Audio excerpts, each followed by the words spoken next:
Okay, well, um, we wished each one a happy Sabbath already. And this evening we'll be speaking on, are you near or inside the kingdom of God?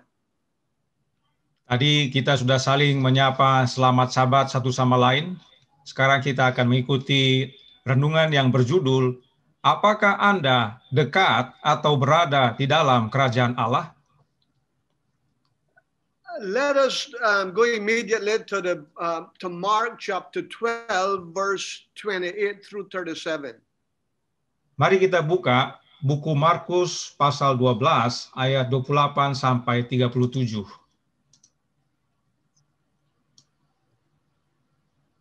Okay, and could you read the first verse there for us, please?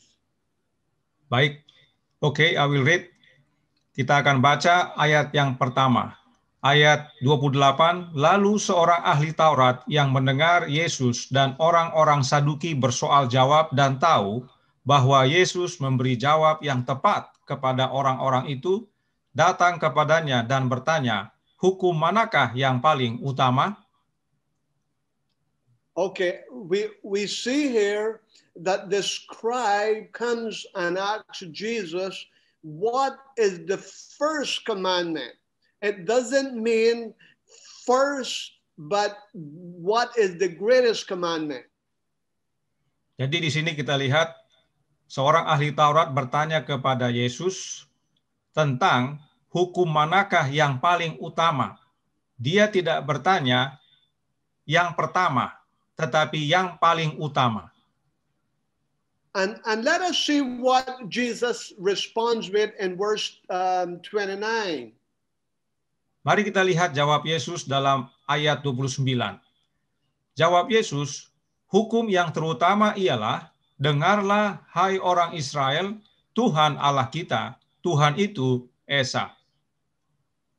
Okay, now we see here that that Jesus did not mention either one of the commandments. Baik, kita lihat di sini, Yesus sama sekali tidak menyatakan salah satu daripada 10 hukum.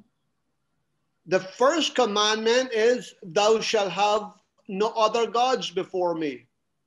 Hukum yang pertama berkata, jangan ada padamu ilah lain di hadapanku. The second commandment, thou shalt not make unto me any graven image. Hukum kedua berkata, jangan membuat bagimu patung.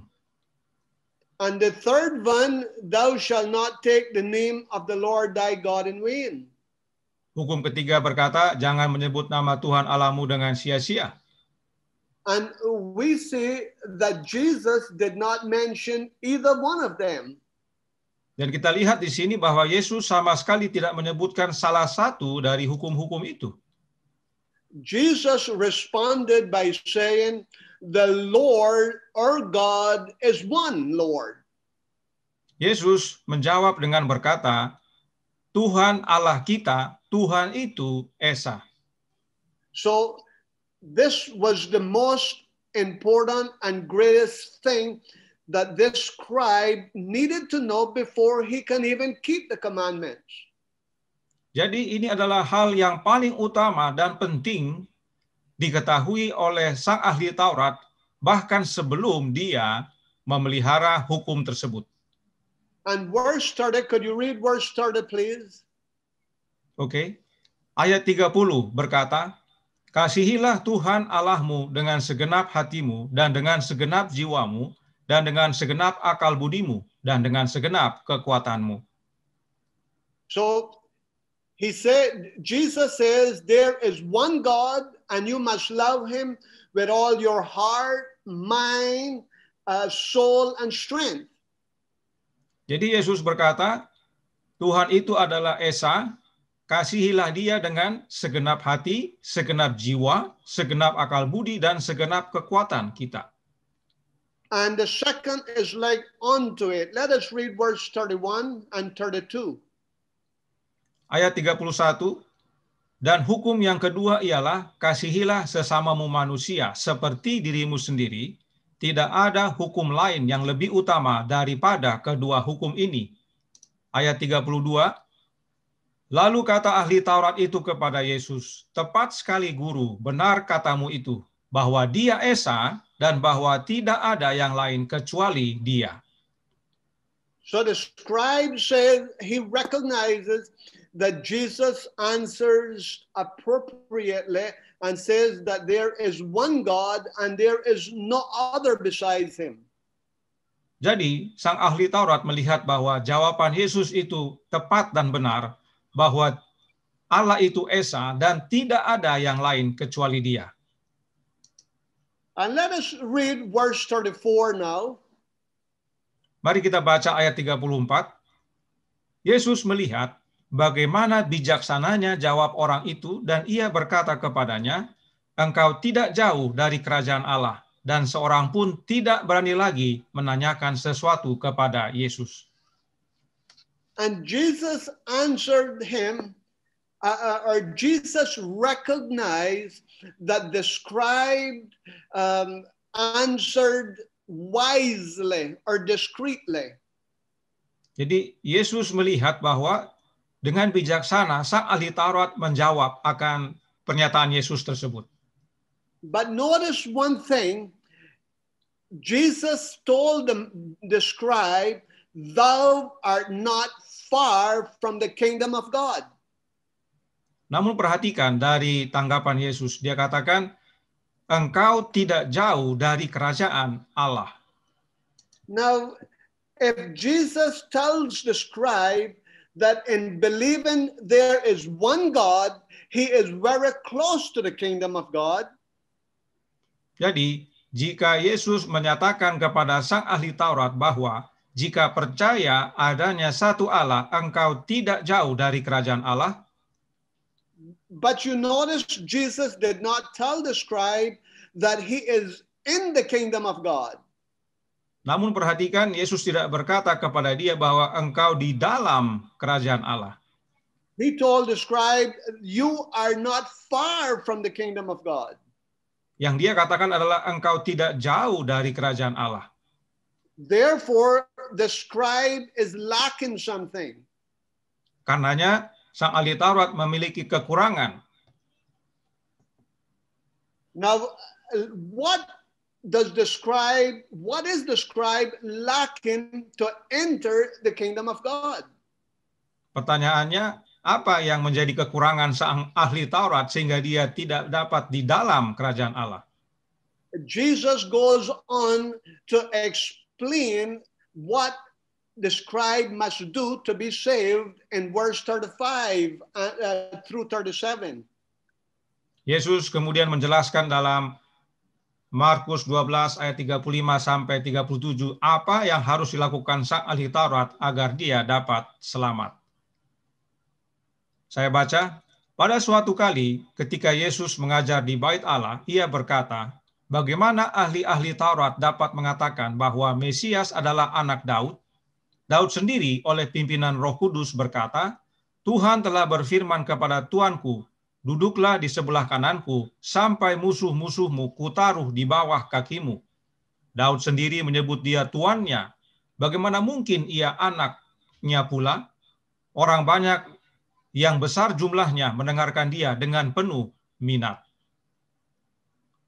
Okay, now Jesus says in verse 36, for David himself said by the Holy Ghost, the Lord is said to my Lord. What does that mean?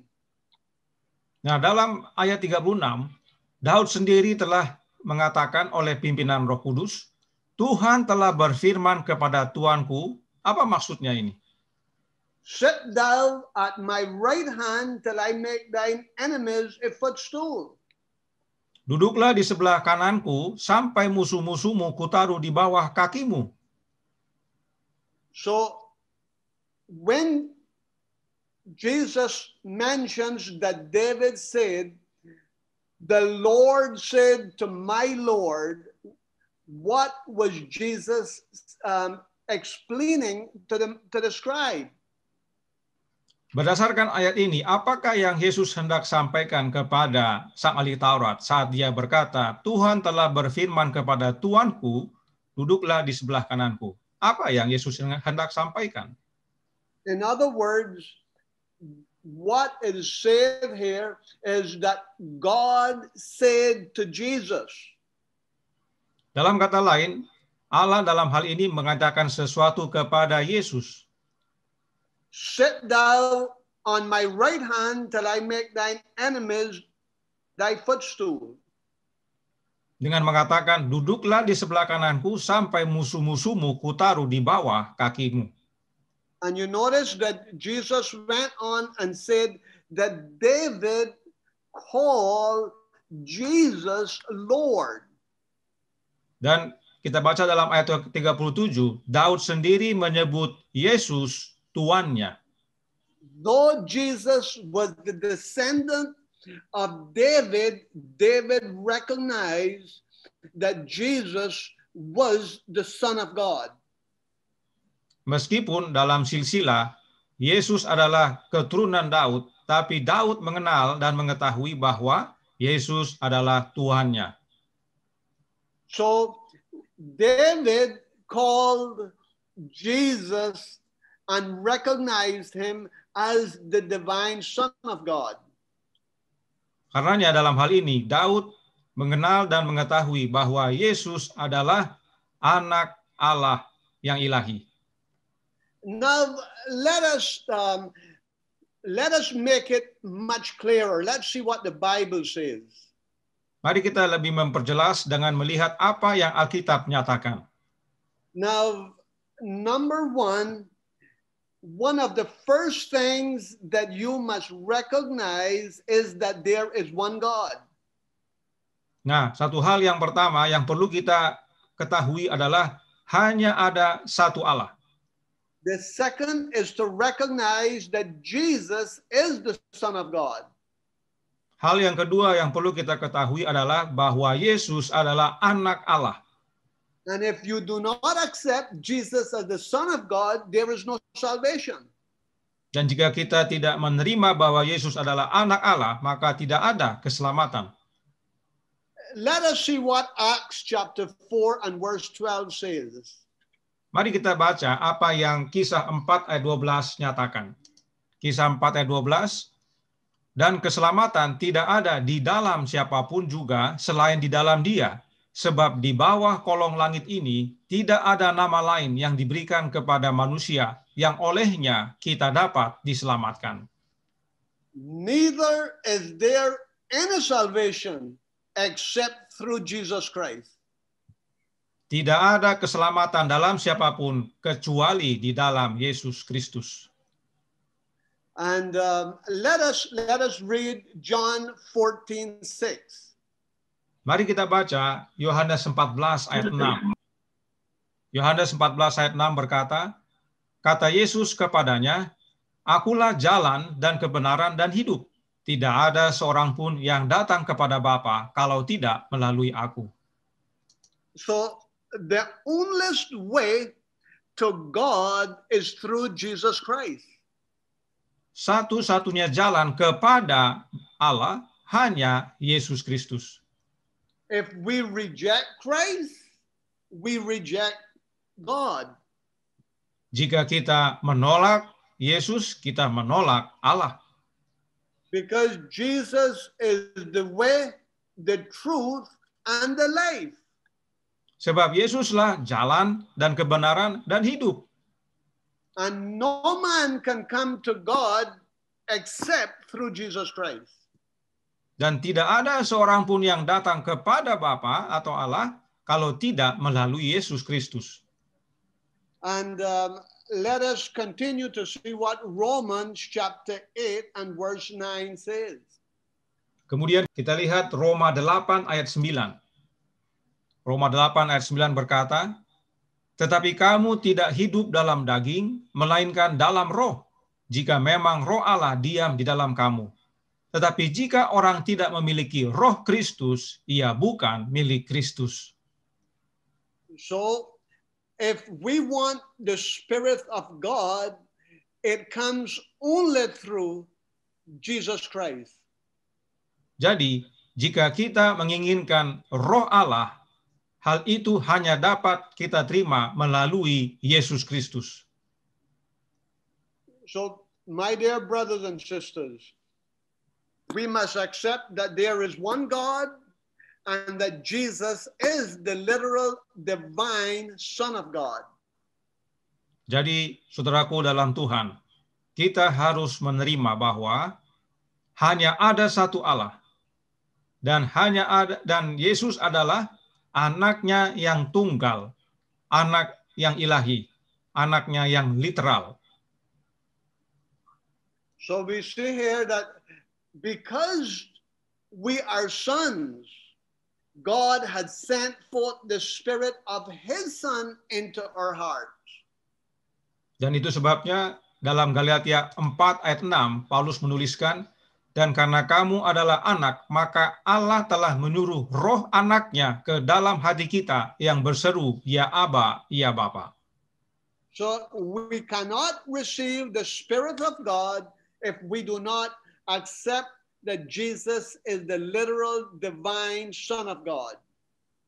Jadi, kita tidak dapat menerima roh Allah jika kita tidak menerima bahwa Yesus adalah anak Allah yang harafiah, anak Allah yang sesungguhnya. Good. Let us read Romans chapter 8 and verse 34.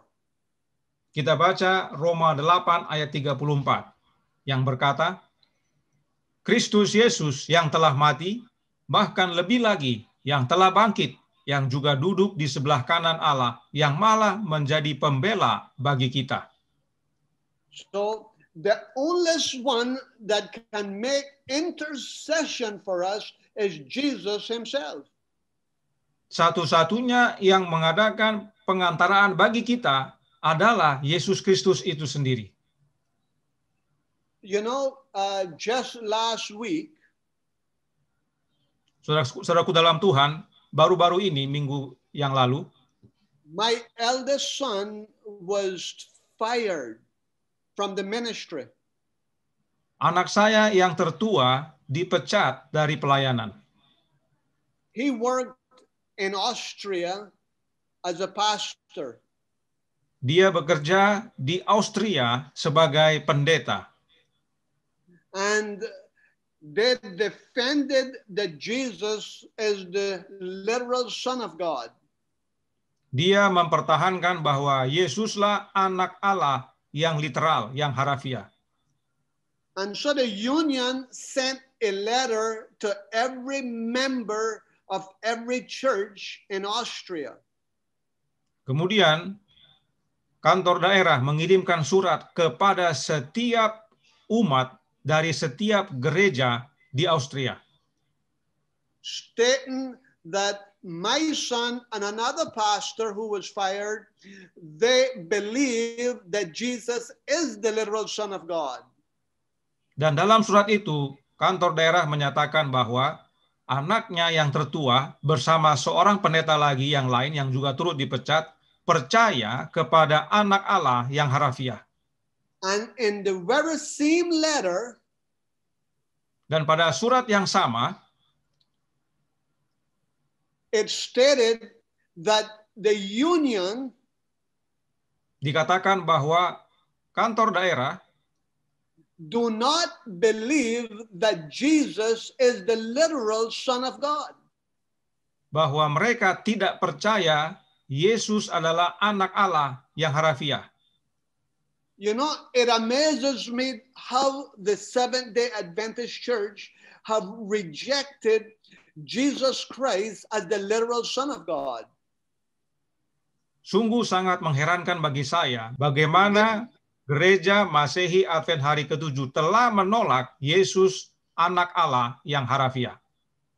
They say that they believe that he is a metaphor. Mereka berkata bahwa mereka percaya bahwa Yesus itu adalah anak Allah yang metafora. You know, Jesus was crucified because he accepted or he told the Jews or the rabbis that he was the Son of God. Kita semua bisa baca dalam Alkitab bahwa Yesus disalibkan karena dia menyatakan kepada orang Yahudi dan para rabi bahwa dia adalah anak Allah. The Spirit of God was removed from the Jewish church because they rejected Jesus Christ as the literal Son of God. Roh Allah ditarik dari bangsa Yahudi sebab mereka menolak Yesus yang adalah anak Allah yang literal atau harafiah. The Catholic Church has removed Jesus Christ as the Son of God by instituting the Trinity doctrine. Gereja Katolik juga telah menolak Yesus sebagai anak Allah yang harafiah dengan memperkenalkan doktrin Trinitas. And now the Seventh-day Adventist Church dan sekarang Gereja Masehi Advent hari ke-7, the last church that God founded on earth, gereja yang terakhir yang Allah dirikan, how publicly rejected that Jesus is the literal Son of God. Secara umum telah menolak bahwa Yesus adalah anak Allah yang harafiah. I had a professor from Montemorelos University come to my home. Suatu kali, seorang profesor dari Universitas Montemorelos datang ke rumah pendeta Elwin. Along with the conference administrators. Bersama dengan para officer dari conference. And the secretary of the union. Dan sekretaris dari Uni. And I asked him a question. Saya bertanya sebuah pertanyaan kepadanya. I asked him, I says, do you believe that Jesus is the Son of God? Saya tanyakan, apakah engkau percaya bahwa Yesus adalah anak Allah? And he told me, no, Jesus is not the Son of God. Dan dia menjawab bahwa tidak, bahwa Yesus itu adalah bukan anak Allah. He said if Jesus was begotten, it would mean that he was the Son of God in heaven before he came to this earth, and it can't be so. Sebab kalau memang Yesus adalah anak yang diperanakan Bapa, oleh karena itu harus terjadi di masa sebelum dia datang ke dunia ini, dan itu tidak mungkin. So brothers and sisters, we find that there is a total rejection of Jesus Christ as the Son of God. Jadi saudaraku dalam Tuhan, kita lihat bagaimana penolakan yang menyeluruh bahwa Kristus adalah anak Allah. And I could ask a question. Dan saya dapat menanyakan pertanyaan. If we keep the Sabbath holy and worship Buddha, will we be saved? Apakah jika kita memelihara hari Sabat dan menyembah Buddha, adakah kita diselamatkan? I shall say no. Jawabnya adalah tidak. So if we keep the Sabbath and worship a Trinity God, can we be saved? Jadi, jika kita memelihara hari Sabat dan menyembah Trinitas, bisakah kita diselamatkan? I shall say no. Jawabnya tidak. Let's continue to read what Romans chapter 8 and verse 34 says. Mari kita baca Roma 8 ayat 34. Kristus Yesus yang telah mati, bahkan lebih lagi, yang telah bangkit, yang juga duduk di sebelah kanan Allah, yang malah menjadi pembela bagi kita. So Jesus is our only intercessor. Yesus adalah satu-satunya pengantara kita. Let us read Hebrews chapter 7 and verse 25. Kita buka Ibrani 7 ayat 25 yang berbunyi, Karena itu ia sanggup juga menyelamatkan dengan sempurna semua orang yang oleh dia datang kepada Allah, sebab ia hidup senantiasa untuk menjadi pengantara mereka. So Jesus ever lives to make intercession for you and for me. That's his work in the heavenly courts today. Jadi Yesus hidup senantiasa untuk menjadi pengantara bagi Anda dan saya. Dan itulah yang dia sedang kerjakan di bilik yang maha suci di sorga. And you notice that it says that Jesus is able to save them to the uttermost that come to God by him. Dan perhatikan, dikatakan ia sanggup juga menyelamatkan dengan sempurna semua orang yang datang kepada Bapa melalui dia. Let us look at 1 John chapter 2 and verse 1. Mari kita lihat 1 Yohanes 2 ayat 1 yang berbunyi, anak-anakku, hal-hal ini kutuliskan kepada kamu supaya kamu jangan berbuat dosa. Namun jika seorang berbuat dosa, kita mempunyai seorang pengantara pada Bapa, yaitu Yesus Kristus yang adil. So who is our only advocate between God and man? Jadi siapakah pengantara kita satu-satunya antara manusia dan Bapa? So it is Jesus that is our advocate today. Adalah Yesus Kristus yang menjadi pengantara bagi kita sekarang. He is our intercessor and he's our advocate. Dia adalah pengantara kita dan dia juga pembela kita. Now let us see who is a mediator between God and man in 1 Timothy chapter 2 and verse 5. Dan mari kita lihat siapa pengantara antara manusia dan Allah. Kita baca dalam 1 Timotius 2 ayat 5. Karena Allah itu Esa dan Esa pula dia yang menjadi pengantara antara Allah dan manusia, yaitu manusia Kristus Yesus. Isn't that clear? The Bible says, for there is one God and one mediator between God and man, the man Christ Jesus. Sungguh amat jelas, saudaraku dalam Tuhan. Alkitab menyatakan bahwa Allah itu Esa, dan Esa pula dia yang menjadi pengantara antara Allah dan manusia, yaitu manusia Kristus Yesus. So my dear brothers and sisters, there is no one else that intercedes for us but Jesus himself by his Spirit. Jadi saudaraku dalam Tuhan, tidak ada yang lain yang mengantarai antara kita dan Bapa. Hanya Yesus Kristus, dan itu diwujudkan melalui kehadiran Roh-Nya. You know, one of the things that puzzles me, that many of our members are not aware of what the Trinity doctrine teaches. Jadi, saudaraku dalam Tuhan, satu hal yang membuat saya seringkali bingung adalah banyak umat Tuhan yang tidak mengerti apa yang doktrin Trinitas ajarkan. I was sitting down with the president of the conference, the secretary, and the treasurer one day. Suatu kali saya duduk bersama ketua konferensi, sekretaris, dan bendahara. And I asked the president of the conference.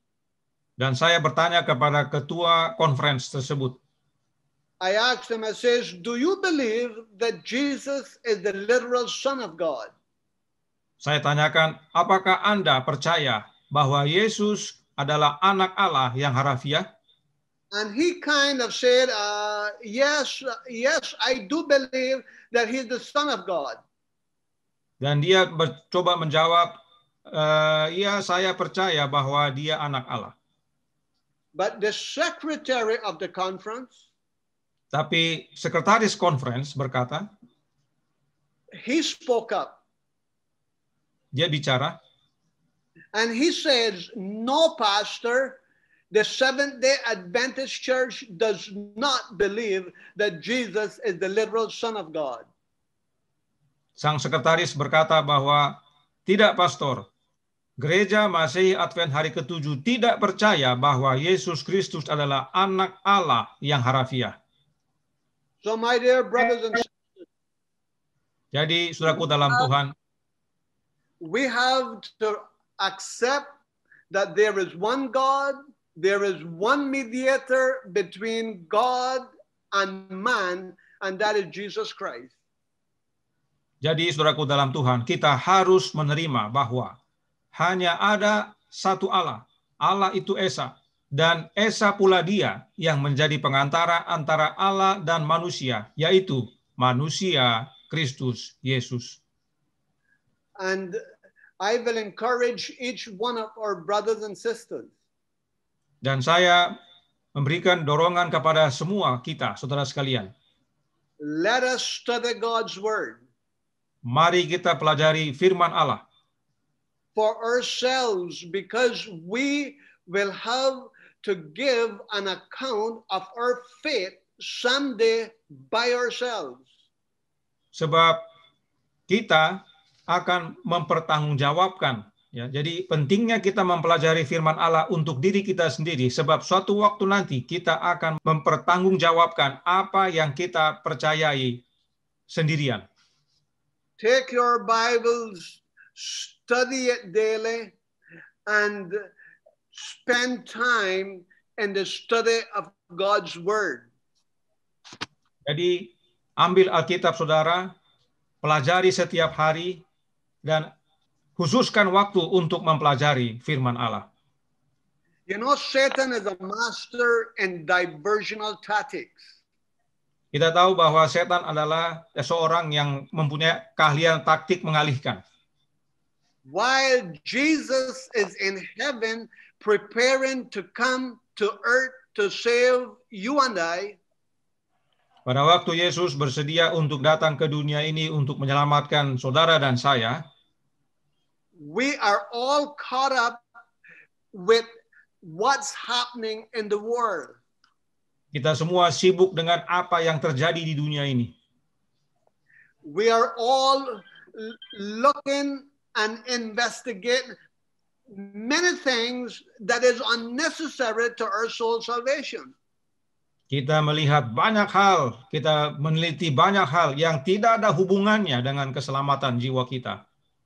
But I want you to know that we are in the day of investigative judgment. Tapi saya ingin kita semua tahu bahwa kita berada dalam masa penghakiman pemeriksaan. And the pen of inspiration says Roh Nubuat berkata, that when our names are called up and we are found wanting, we will be put aside. jika nama kita dipanggil dan atau dibacakan dan didapati kita adalah ringan, maka kita akan dihapuskan, dikesampingkan. You know, we know many things about the scriptures. Kita tahu banyak hal mengenai firman Tuhan. We know that when the 7 last plagues begin to fall, Kita tahu bahwa pada saat 7 tulah dicurahkan, probation is closed. pintu kasihan ditutup. We know that when the national Sunday law is passed, Kita tahu bahwa pada waktu undang-undang hari Minggu diumumkan, that the coming of Jesus is very near. bahwa kedatangan Kristus sudah sangat dekat. But none of us knows the hour when probation will be closed. Tapi tidak satu pun dari kita yang mengetahui kapan waktu daripada penutupan pintu kasihan. So let us live every minute as though our names are called up before the great judge of the world. Karenanya, biarlah kita hidup setiap waktu, setiap menit, layaknya nama kita sedang dipanggil di hadapan Hakim Agung. It's time for total consecration, brothers and sisters. Saat ini adalah waktunya untuk penyerahan sepenuhnya, saudaraku dalam Tuhan. Search your hearts Selidiki hati kita and see if there be any wicked way in you. dan lihat adakah jalan-jalan atau pikiran yang jahat dalam diri kita. Let us pray constantly that we will be endowed with the Spirit of Christ. Dan kita kiranya selalu berdoa untuk dapat menerima kecurahan daripada roh. And I pray that the world may see Jesus in us. Dan saya berdoa agar dunia dapat melihat Yesus dalam hidup kita. May God grant you a blessed Sabbath. Kiranya Allah mengaruniakan hari Sabat yang penuh berkat. And I hope that when Jesus comes, Dan saya berharap pada waktu Yesus datang, we will all be found worthy a place in God's heavenly mansions. kita didapati layak untuk menerima tempat di surga. We will meet one another close to the New Jerusalem. Kita akan bertemu di dunia baru nanti, di kota yang baru, Yerusalem yang baru. And if we don't meet on earth again, Dan jika kita tidak bertemu di dunia ini, let's make it our goal to meet one another on our way to heaven. biarlah menjadi tujuan kita untuk kita bertemu di surga nanti. I will look for you and you look for me. Saya akan cari saudara dan saudara mencari saya. Amin. I want Amen. to be there. I want to be there. Saya mau untuk berada di sana. And I want you to be there. Dan saya mau juga saudara berada di sana. God bless you and happy Sabbath. Tuhan memberkati dan selamat Sabat. Let us pray. Let us pray. Our Heavenly Father, Bapa kami yang di sorga, we thank you so much for your love toward us. kami bersyukur atas kasih-Mu kepada kami, To sending your beloved Son to die so that we can be saved. dengan mengaruniakan anak-Mu yang Engkau kasihi untuk mati sehingga kami dapat diselamatkan. And I pray for my brothers and sisters in Indonesia that they may be prepared to meet Jesus when he comes. Hamba-Mu berdoa bagi saudara-saudari yang berada di Indonesia, agar mereka bersedia saat Yesus datang nantinya. May God bless each one of us is my prayers in Jesus' name. Amen.